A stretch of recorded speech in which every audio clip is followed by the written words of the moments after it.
Courtney's younger sister, her favorite sister, and tonight I'm playing the role of Maid of Honor. Some people think we're twins, but there's a little age gap. So to begin this toast, I first want to take a moment to pause and point out someone who's really special tonight. And this person, I think we've all experienced the magic that they bring to us, and we've just been so happy with how they've been doing tonight. And I've never seen my parents smile so big, and so many people said great things to me today about it. So I want to give a shout out to the chef, Allison. I think she did a great job with the cocktail hour. So it's a lot of fun. But in all seriousness, food I know is a very important part of Dan and Courtney's relationship. So I've experienced great things with the two of you over food. I think you've experienced great things together. You will on your honeymoon. And our families have gotten to share great meals with you as well. And so you might ask, how do I know that food is special to Courtney? So you ladies who joined us for the bridal shower might remember this story. So Courtney started opening her gifts, and our Aunt Debbie, sitting over here, sent her gift from Florida. Table 9! Shout out, Aunt Deb. Oh, you're filming me, man. So Courtney started opening her gift from Aunt Debbie, and I'm standing there helping her, and she opens it, and she's speechless. She starts crying. And I'm like, oh boy, if every gift goes like this. So I'm looking at Courtney and I'm looking at the ladies and they don't know what's going on, and I look down and it's a binder, a leather binder, and it's filled with takeout menus. Not takeout menus, but gift cards for the newlyweds to enjoy their first meals together. That was a good idea. And so Courtney is speechless again, crying. And she finally musters up the strength to say, we just really love food.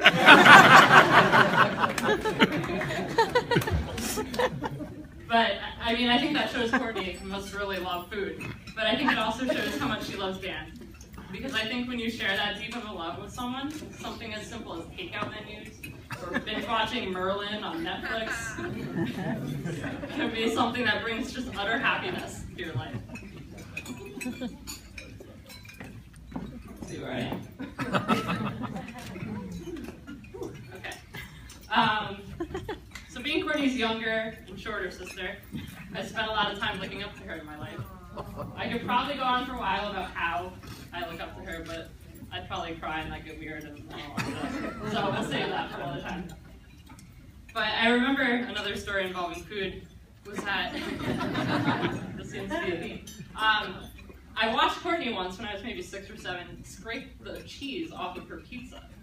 So then I started doing that, and I kept doing it even after she stopped. And my mom and sister benefited greatly from it because they got to eat the cheese that I scraped off the pizza. So I must have been crazy, but I wanted to be just like her, so I did that too. Then a few years later, I grew up more. I was in maybe 7th grade, and we were asked to write essays about where we see ourselves in our future. And that was the year my sister had just been accepted off to college. And so she was leaving me, I guess, right? But I found this essay a few years ago, and it was remarkable that, looking back, I had written that I too would attend Salisbury University, just like my sister. Shout out to Maryland David. And that I would enter a career in communications, just like my sister. So I think those are pretty good examples of how I wanted to be like you in my whole life. So you might think, well, Dan wants to be like his brother too.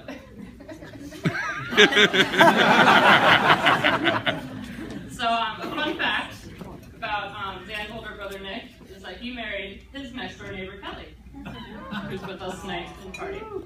And if you didn't know, when Courtney and Dan started dating, they lived in neighboring apartment buildings.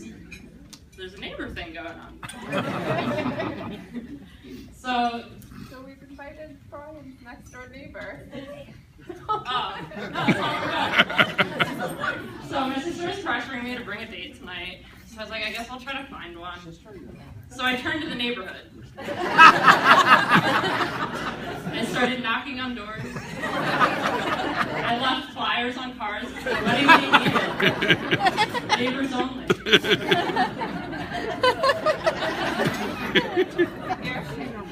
I didn't bring one in case I left here a bunch of old people. So I finally gave up on trying to find a wedding date. I sent back my RSVP card, checked off, party of one. So I decided to focus my energies onto preparing this speech for my sister. And me. I did a good job. And me. Oh, and Dan too.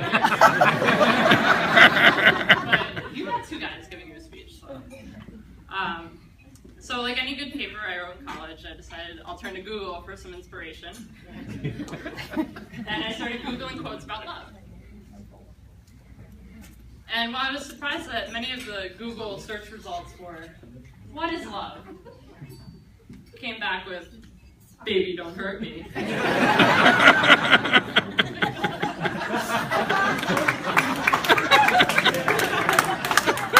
hurt me.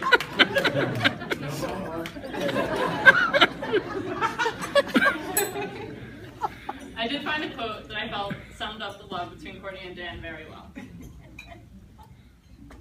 In the words of an Italian poet, whose name I can't pronounce, but I found him on Wikipedia, so he must be legit. Love is when he or she gives you the piece of your soul that you never knew you were missing. Aww.